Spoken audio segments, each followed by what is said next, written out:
बंधु माने मो आज आपण को जहा कहवाकू जाऊछि ताहा आपण को किछि समय पई अबाक करि देई पारे कारण आपण को चारि पाखरे एपरि केही थाई पारे जे आपण को मुह को शुभेच्छा जणाई थाए किंतु आपणकर पछ पाखरे आपणक विरुद्ध रे कथा कहि पारे। सबुठारो आश्चर्यजनक कथा हेउछि जे संकेत गुड़िक कोनोसी अजणा व्यक्ति को नुहे बरं आपणकर परिचित किंबा संपर्कीयंक मध्यरे थिबा कोनोसी व्यक्ति को इंगित करूछि। यह आपणक पई एक साधारण समय नुहे। ज्योतिष दृष्टिरु शक्ति एपरि भावरे समान हेउछि जहा द्वारा लुक्कायित विषय गुड़िक धीरे धीरे प्रकाश पाइबार संभावना सृष्टि करे।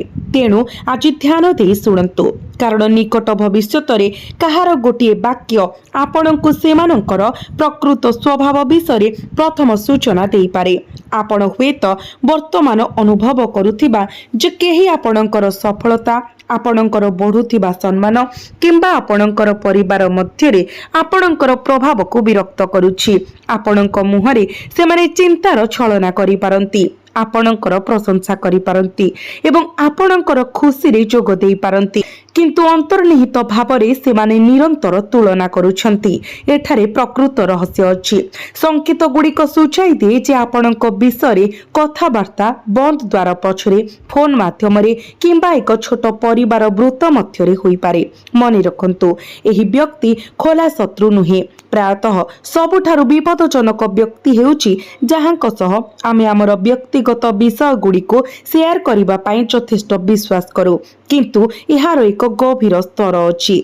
जणे संपर्कीय हुए तो आपणकर आर्थिक किंबा वृत्तिगत जीवन विषय ईर्षा पोषण करुथिबे। आपणक क्यारियर उन्नति एक नूतन व्यवसाय एक आर्थिक अघटन किंबा आपणकर वृद्धि पाउथिबा पारिवारिक स्थिति काहाको आश्वस्ति देई पारे। ज्योतिष शास्त्र अनुसार यह देखा जाउछि जे आगामी दिन रे आपण आपणकर सफलता विषय दुईटी भिन्न कहानी सुनिबे। गोटिए आपणक मुहरे कुहा जाइथिबा एवं अन्यटी आपणक पछपटे। एही विभेद आपणको सेमानंकर प्रकृत रंग चिन्हिबारे साहाय्य करिबो। एहा व्यतीत जदि आपणक अतीतर कोनोसी विच्छिन्न व्यक्ति किंबा विवाह संबंधी निष्पत्ति विचाराधीन अछि तेबे एही परिवार संबंधी शक्तिर प्रभाव सेठारे मध्य प्रकाश पाई पारे। एहा संभव जे जणे संपर्कीय आपणक व्यक्तिगत संपर्क विषय अवांछित मतामत देबाकू चेष्टा करि पारंती। परामर्श देबार आळ देखाई से माने एपरि किछि कहि पारंती जहा आपणक मनरे जणे प्रियजनक विषय संदेहर बीज बुणे। तेणु तुरंत सबु किछि को सत बोली मानिबा परिवर्ते आपणक निज स्वाभिज्ञता एवं विचार उपरे निर्भर करिबा बुद्धिमानर कार्य हेबो। एबे एक निर्दिष्ट संकेत प्रति ध्यान दियंतु। दिनर शेष भागरे विशेष करी राति रे हठात आपणक मनकु कोनोसी व्यक्तिक नाम आसी पारे। कोनोसी स्पष्ट कारण बिना आपण सेई व्यक्ति अतीतरे करिथिबा किंबा कहिथिबा किछि मने पकाई पारंती। जदिओ एहा केवल एक संजोग होई आध्यात्मिक शक्ति प्रायतः दैनंदिन व्यस्तता मध्यरे आमे अणदेखा करुथिबा विषय गुड़िक प्रति आमर ध्यान आकर्षण करे। जदि यह घटे तेबे भयभीत हुंतु नहीं, शांत रुहंतु एवं शीघ्र काहाकू दोषारोप करिबारु दूरेई रुहंतु। जदि एहा ही हेउछि आपणक पई वर्तमान सबुठारु गुरुत्वपूर्ण स्वास्थ्य एवं मानसिक शांति विषय संकेत गुड़िक सूचाई दिए जे आपण अन्य मानकर नकारात्मकता को आपणक मन उपरे भारग्रस्त होबाकू देबा उचित नुहे। आपणक निज कार्य आपणकर सर्वश्रेष्ठ ढाल भावरे कार्य करि पारिबो। तथापि परिस्थिति गभीर को जाए कारण प्रश्न रे थिबा व्यक्ति केवल आपणक विरोध रे कहु न थाई पारंती। पूर्व परिवार निष्पत्ति आर्थिक मामला किंबा आपणक पई खुशीर एक आगामी उत्स सह जड़ित एक अंतर्निहित कारण थाई पारे। आपणक पई वर्तमानर संकेत गुड़िक बुझिबा पई आपणक चारि पाखर लोकंक आचरण को निकटरु देखिबा आवश्यक कारण विरोध सर्वदा खोलाखोली भावरे प्रकाशित हुए नाही। किछि लोक आपणक भूल पई अपेक्षा करंती, अन्य माने आपणक सफलता को हालुका करिबाकू चेष्टा करंती। ଏବଂ କେତେକ ଅନ୍ୟମାନଙ୍କୁ ଜଣାଇବା ସମୟରେ ଆପଣଙ୍କ କଥାକୁ ବିକୃତ କରନ୍ତି। ଜ୍ୟୋତିଷ ଦୃଷ୍ଟିକୋଣରୁ ଏପରି ସମ୍ଭାବନା ଅଛି ଯେ ଆପଣ ଯେଉଁ ବ୍ୟକ୍ତିଗତ ବିଷୟ ଗୁଡ଼ିକୁ ଅଂଶୀଦାର କରିଛନ୍ତି ତାହା ତୃତୀୟ ପକ୍ଷ ପାଖରେ ପହଞ୍ଚିପାରେ, ଯାହା ଫଳରେ ବର୍ତ୍ତମାନ ପାଇଁ ଆପଣଙ୍କର ଅନ୍ତର୍ନିହିତ ଚିନ୍ତାଧାରା ସମସ୍ତଙ୍କୁ ପ୍ରକାଶ କରିବା ବୁଦ୍ଧିମାନର କାର୍ଯ୍ୟ ହେବ ନାହିଁ। ଆପଣ ପୂର୍ବରୁ ଆପଣଙ୍କର ଆର୍ଥିକ ସ୍ଥିତି, ଚାକିରି ସମ୍ବନ୍ଧୀୟ ସମସ୍ୟା, ବ୍ୟବସାୟ ଯୋଜନା କିମ୍ବା ଘରୋଇ ନିଷ୍ପତ୍ତି ବିଷୟରେ କୌଣସି ସମ୍ପର୍କୀୟଙ୍କ ସହିତ ଖୋଲାଖୋଲି କଥା ହୋଇଥିବେ। ସେହି ସମୟରେ ଆପଣ ଅନୁଭବ କରିଥିବେ ଯେ ଆପଣ ଯାହାଙ୍କ ସହିତ କାମ କରୁଛନ୍ତି ସେ ଆପଣଙ୍କ ନିକଟତର ଏବଂ ଆପଣଙ୍କର ଦୃଷ୍ଟିକୋଣକୁ ବୁଝିପାରିବେ। କିନ୍ତୁ ସୂଚନା ସୂଚାଇ ଦେଉଛି ଯେ ଏହି ବ୍ୟକ୍ତିଗତ ସୂଚନା ଆଲୋଚନାର ବିଷୟ ହୋଇପାରେ। ଏହା ଜରୁରୀ ନୁହେଁ ଯେ ଅନ୍ୟ ବ୍ୟକ୍ତି ଆପଣଙ୍କୁ କ୍ଷତି ପହଞ୍ଚାଇବା ପାଇଁ ଷଡ଼ଯନ୍ତ୍ର କରୁଛନ୍ତି, କିନ୍ତୁ ସେମାନଙ୍କର କଥା ନିଶ୍ଚିତ ଭାବରେ ଭୁଲ ବୁଝାମଣା ସୃଷ୍ଟି କରିପାରେ। ତେଣୁ ସତର୍କତା ଅବଲମ୍ବନ କରିବା ଭୟ ବିଷୟରେ ନୁହେଁ, ଏହା ବିଚକ୍ଷଣତାର ଏକ ଲକ୍ଷଣ। ଏଠାରେ ଏକ ଅତ୍ୟନ୍ତ ଗୁରୁତ୍ୱପୂର୍ଣ୍ଣ ସୂଚନା ଆର୍ଥିକ ସମ୍ପର୍କିତ। ଯଦି ଆପଣଙ୍କ ପାଖକୁ ଟଙ୍କା ଆସିବାର ସମ୍ଭାବନା ଥାଏ, ଯେପରିକି ଏକ ବିଚାରାଧୀନ ଦେୟ ପାଇବା, ଏକ ନୂତନ ବ୍ୟବସାୟିକ ଗ୍ରାହକ ପାଇବା କିମ୍ବା ଚାକିରି ପରିବର୍ତ୍ତନ ବିଷୟରେ ବିଚାର କରିବା, ତେବେ ଏହି ସୂଚନାକୁ ସମସ୍ତଙ୍କ ସହିତ ସେୟାର କରିବା ଏଡ଼ାଇବା ଭଲ ହେବ। ଜ୍ୟୋତିଷ ଦୃଷ୍ଟିକୋଣରୁ ଗ୍ରହ ଶକ୍ତି ଆପଣଙ୍କ ପରିସ୍ଥିତିରେ ଧୀରେ ଧୀରେ ଉନ୍ନତି ସୂଚାଉଛି। ତଥାପି ଏହା ମଧ୍ୟ ସୂଚାଇଥାଏ ଯେ ଆପଣଙ୍କ ଯୋଜନା ଗୁଡ଼ିକ ଯେତେ ଗୋପନୀୟ ରହିବ, ଆପଣ ସେତେ ସହଜରେ ଆପଣଙ୍କର ଲକ୍ଷ୍ୟ ଆଡ଼କୁ ଆଗକୁ ବଢ଼ିପାରିବେ। ଆପଣଙ୍କ ପାଇଁ ପରିବାରର ଜଣେ ବୟସ୍କ ସଦସ୍ୟଙ୍କ କଥା ଏହି ସମୟରେ ବହୁତ ଗୁରୁତ୍ୱପୂର୍ଣ୍ଣ ପ୍ରମାଣିତ ହୋଇପାରେ। ଏହା ସମ୍ଭବ ଯେ ଜଣେ ବୃଦ୍ଧ ପ୍ରଥମ ନଜରରେ କଠୋର ମନେ ହେଉଥିବା ପରାମର୍ଶ ଦେଇପାରନ୍ତି, କିନ୍ତୁ ପରେ ଆପଣ ଜାଣିପାରନ୍ତି ଯେ ତାଙ୍କ ପରାମର୍ଶ ପ୍ରକୃତରେ ଆପଣଙ୍କ ହିତ ପାଇଁ ଥିଲା। କେହି ଜଣେ ଅନ୍ୟ ସମ୍ପର୍କୀୟଙ୍କ ବିଷୟରେ ଆପଣଙ୍କ ମନରେ ମତଭେଦର ବୀଜ ବୁଣିବା ପାଇଁ ମିଠା ଶବ୍ଦ ବ୍ୟବହାର କରିପାରନ୍ତି। ତେଣୁ ବର୍ତ୍ତମାନ ସୁଖଦ କଥାକୁ ସମ୍ପୂର୍ଣ୍ଣ ସତ୍ୟ ବୋଲି ଭାବି ଭୁଲ କରନ୍ତୁ ନାହିଁ। ସମୟ ସହିତ ଜଣେ ବ୍ୟକ୍ତିଙ୍କର ପ୍ରକୃତ ଉଦ୍ଦେଶ୍ୟ ସ୍ଥିର ଆଚରଣ ଦ୍ୱାରା ପ୍ରକାଶିତ ହୁଏ। ଆପଣଙ୍କ ପ୍ରେମ ଜୀବନ ସମ୍ପର୍କରେ ଏକ ଗୁପ୍ତ କଥା ମଧ୍ୟ ପ୍ରକାଶ ପାଇବାକୁ ଲାଗୁଛି। ଯଦି ଆପଣଙ୍କର ଜଣେ ସାଥୀ ବିଚ୍ଛିନ୍ନ ହୋଇଯାଇଛନ୍ତି, ଯାହାଙ୍କ ସହିତ ଆପଣ ଦୀର୍ଘ ସମୟ ଧରି କଥା ହୋଇନାହାନ୍ତି, ତେବେ ଏପରି ସୂଚନା ରହିଛି ଯେ ଆପଣଙ୍କ ବିଷୟରେ ଖବର କୌଣସି ଉପାୟରେ ସେମାନଙ୍କ ପାଖରେ ପହଞ୍ଚିପାରେ। ଏହି ଖବର ସକାରାତ୍ମକ କି ନକାରାତ୍ମକ ତାହା ପରିସ୍ଥିତି ଉପରେ ନିର୍ଭର କରିବ। ତଥାପି ଯଦି ଆପଣ ସେହି ବ୍ୟକ୍ତିଙ୍କ ପ୍ରତି ଭାବନା ପୋଷଣ କରିଛନ୍ତି, ତେବେ ଅନ୍ୟମାନେ କ'ଣ କହୁଛନ୍ତି ତାହା ଉପରେ ଆଧାର କରି ଚୂଡ଼ାନ୍ତ ନିଷ୍ପତ୍ତି ନେବା ପୂର୍ବରୁ ନିଜେ ପରିସ୍ଥିତିକୁ ବୁଝିବା ଅତ୍ୟନ୍ତ ଗୁରୁତ୍ୱପୂର୍ଣ୍ଣ। କେତେକ ସମୟରେ ସମ୍ପର୍କୀୟଙ୍କର ମତାମତ ପ୍ରେମ ସମ୍ପର୍କକୁ ଏତେ ପ୍ରଭାବିତ କରେ ଯେ ଦୁଇ ଜଣ ବ୍ୟକ୍ତି ପରସ୍ପର ସହିତ ସିଧାସଳଖ ଯୋଗାଯୋଗ ନକରି ଅଲଗା ହୋଇଯାଆନ୍ତି। ବିବାହ ଆଲୋଚନା ଚାଲୁଥିଲେ ମଧ୍ୟ ସତର୍କ ରହିବାକୁ ପରାମର୍ଶ ଦିଆଯାଇଛି। ପରିବାରର ସଦସ୍ୟଙ୍କ ମତାମତ ଆପଣଙ୍କର ସମ୍ପର୍କକୁ ଗୁରୁତ୍ୱପୂର୍ଣ୍ଣ ଭାବରେ ପ୍ରଭାବିତ କରିପାରେ। ଏପରି ସଂକେତ ଅଛି ଯେ କେହି ଜଣେ ଅନ୍ୟମାନଙ୍କୁ ଭିନ୍ନ ମତ ପ୍ରକାଶ କରିବା ସମୟରେ ବିବାହ ପ୍ରସ୍ତାବରେ ରାଜି ହୋଇପାରନ୍ତି। ଯଦି ଆପଣ ଏପରି ପରିସ୍ଥିତିର ସମ୍ମୁଖୀନ ହୁଅନ୍ତି, ତେବେ ଭାବନା ଉପରେ ଆଧାର କରି ଆବେଗପୂର୍ଣ୍ଣ ପ୍ରତିକ୍ରିୟା ଦେବାରୁ ଦୂରେଇ ରୁହନ୍ତୁ। ସମ୍ପୂର୍ଣ୍ଣ କଥାକୁ ବୁଝିବା ପାଇଁ ସମୟ ନିଅନ୍ତୁ, କାରଣ ସତ୍ୟ ପ୍ରାୟତଃ ଗୋଟିଏ କଥାବାର୍ତ୍ତାରେ ନୁହେଁ, ବରଂ ଭିନ୍ନ ଭିନ୍ନ ଲୋକଙ୍କର ଆଚରଣ ଦେଖିବାର ଉଭା ହୁଏ। ବର୍ତ୍ତମାନ ପୂର୍ବରୁ ଉଲ୍ଲେଖ କରାଯାଇଥିବା ସନ୍ଧ୍ୟା ବିଷୟରେ ସଂକେତ ବିଚାର କରନ୍ତୁ। ଆପଣ ଗୋଟିଏ ସନ୍ଧ୍ୟା କିମ୍ବା ରାତିରେ ଆପଣଙ୍କ ଫୋନରେ ଏକ ଅପ୍ରତ୍ୟାଶିତ ବାର୍ତ୍ତା ପାଇପାରନ୍ତି। ଆପଣ ଆପଣଙ୍କ ଅତୀତର କାହାର ନାମ ଶୁଣିପାରନ୍ତି କିମ୍ବା ଆପଣଙ୍କ ପରିବାର ସହ ଜଡ଼ିତ କିଛି ଶିଖିପାରନ୍ତି, ଯାହା ଆପଣଙ୍କୁ ଅନୁଭବ କରାଏ ଯେ ଆପଣ ଆଲୋଚନାର ବିଷୟ।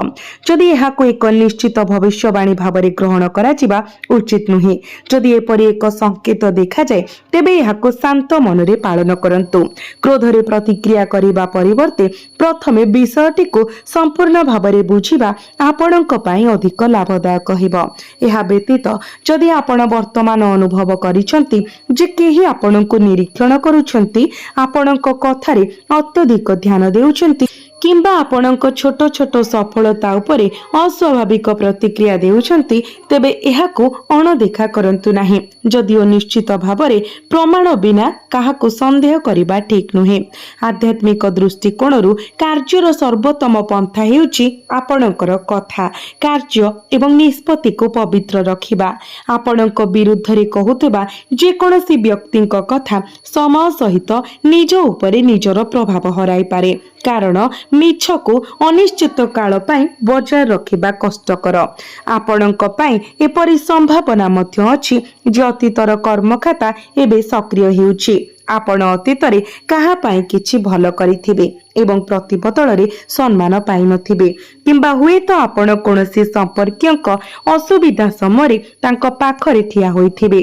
केवल जेतेबेले आपणक निजर आवश्यकतार पाଳି आसिला सेतेबेले सेमाने पछको हटि जाउथिले। यह हुए तो आपणको भाबिबाकू देई पारे जे आपणक भल काम सत्वे एपरि घटना काहेकि घटे। तथापि ईश्वरीय निर्देश सर्वदा तुरंत फलाफल दिए नाही, केतेक समय विलंब हुए, कारण आपणक पाई अपेक्षा करिथिबा फलाफल आशा ठारू बहुत अधिक। एही कारणरू आपण वर्तमान प्रतिशोध नेबारू निवृत्त रहिबा उचित। प्रतिशोध नेबा पाई आपणक विरुद्ध रे कहुथिबा लोकंक स्तर को नई पड़िबा आपणक शक्ति को ह्रास करि पारे। आपणक काम रे ध्यान दियंतु एवं आपणकर आर्थिक स्थिति को मजबूत करंतु। आपण प्रकृत रे विश्वास करुथिबा परिवार सदस्यंक सहित संपर्क बजाय रखंतु एवं अजथारे आपणक योजना को सार्वजनीन करिबारो दूरे रुहंतु। यदि आपणकर कर्म आपणक सपक्षरे समान हुए तेबे वर्तमान अवरोधित देखा जाउथिबा एक पथ हठात खोली पारे। स्वास्थ्य संपर्क रे मानसिक चाप को कम करिबा अत्यंत गुरुत्वपूर्ण। निद्रा हराइबा, चिड़चिड़ा हेबा किंबा अन्य माने जहा कहउछंती सेथि पाई निरंतर संदेह रखिबा आपणक पाई भलो हेबो नाही। सकाळे किंबा संध्या रे किछि समय नीरव रे बसी ईश्वरंको स्मरण करि बिताय दियंतु। जदि आपणकर विश्वास अछि तेबे भगवान हनुमानकर नाम जप करंतु एवं नकारात्मकता को दूर रे रखि काहाकू खराब कामना न करिबाको संकल्प नियंतु। तथापि एठारे एक गुरुत्वपूर्ण बिंदु उबा हुए। संकेत गुड़िक केवल यह सूचाई नाहांती जे केही आपणक विरुद्ध रे कहि पारंती, बरं सेमानंक कथा एपरि व्यक्तिंक पाखरे पहुंची पारे जहांकर प्रतिक्रिया आपणक पाई बहुत गुरुत्वपूर्ण एवं एहिठारु घटनार एक अप्रत्याशित मोड़ आरंभ होई पारे। कारण आपण वर्तमान जो व्यक्ति को एही समग्र मामलारे संपूर्ण भावरे संपृक्त बोली विवेचना करती, यह संभव जे आपणक संदेहर विषय होइतिबा व्यक्ति एक संकेत प्रकाश करि पारंती, सत्यर एक संकेत जहा हठात वर्ष वर्ष धरी आपणक मनरे थिबा संदेह को परिवर्तन करि दिए। आपण आरंभरू अनुभव करिथिबा एक रहस्यर स्तर गुड़िक एबे दूर होबारे लागिছে। जदिओ आपण बारंबार जड़े निर्दिष्ट व्यक्तिंकर आचरण उपरे प्रश्न उठाइछंती, तथापि ठोस प्रमाण बिना निष्कर्ष बाहर करिबा बुद्धिमानर कार्य हेबो नाही। तथापि संकेत गुड़िक सूचाई दिए जे निकट भविष्यत रे सेमानक कथा एवं सेमानक कार्य मध्यरे पार्थक्य आपणक पाई स्पष्ट होई पारे।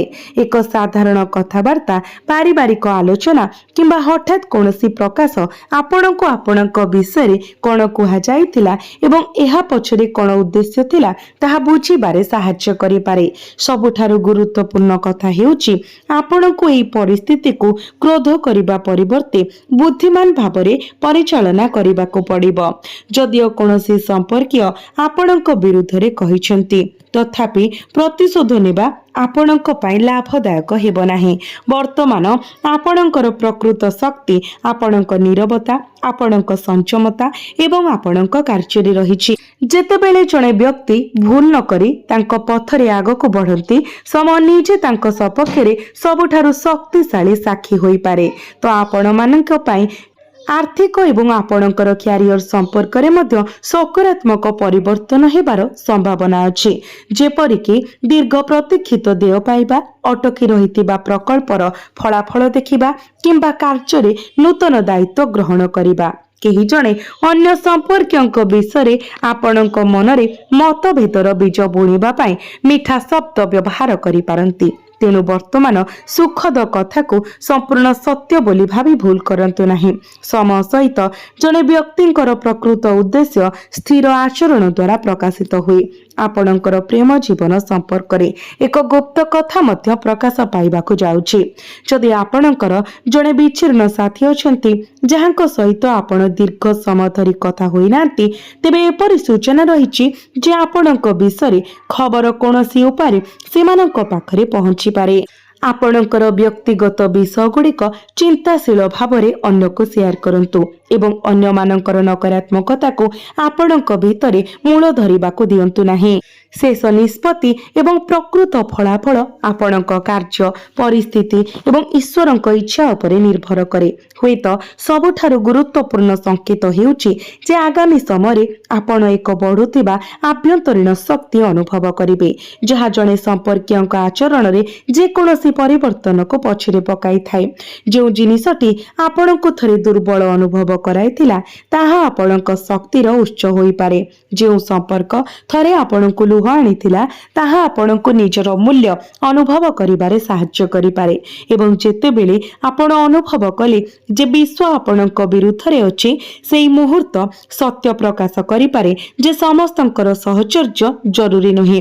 केतेक समय निज रास्तार एकाठी आहिबा हेउछि सबुठारु बड़ विजय। ईश्वर आपण को सठिक लोक को चिन्हिबार शक्ति एवं भूल लोक को एड़ाइबा पाई ज्ञान प्रदान करुछंती।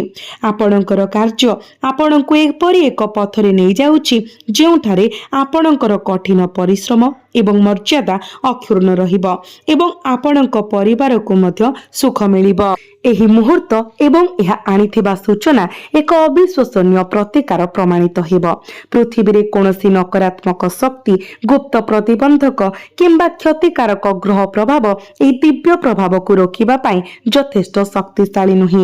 एही सुवर्ण एवं अत्यंत दुर्लभ सुजोग को आपण हाथ छड़ा करिबा उचित नुहे।